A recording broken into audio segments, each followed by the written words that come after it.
the threat from the Chinese in terms of what they're acquiring in our country, in terms of buying land in its close proximity to our military installations, is greatly concerning, as was their spy balloon reconnaissance, intelligence, surveillance, and reconnaissance balloon that flew over our country and collected over critical U.S. military installations. And so we need to be very aware of where they're at, what they're doing.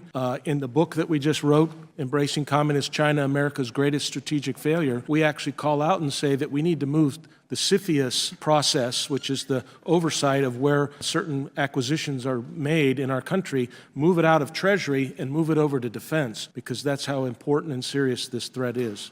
If I can add a little bit Oh, to yes, that. sir. It's Please not go just, ahead. It's not just in the U.S. Not only is China buying hundreds of thousands of acres You can of go to land. Uruguay and find it. In Argentina, which is where I was going, China has a military base with satellites that can track their polar LEO satellites that can then track hypersonic weapons. This isn't fear-mongering. This is reality. In Argentina, they're building a dual-use port in Ushuaia, and they're going to land a fiber optic cable to Antarctica, and the fiber optic cable can be used as a sensor to detect our submarines. In Panama, China owns container terminals on both sides of the canal. So I think it's not just in the United States, but we should be aware that China is encircling us, and we need to kind of wake up and get out of the matrix. If I could add just a little bit more to that, and the purchases of land don't always have military and intelligence implications. It's also crime and drug running, which we've seen in states like Oklahoma and Maine, where federal authorities have arrested Chinese individuals likely associated with the triads who are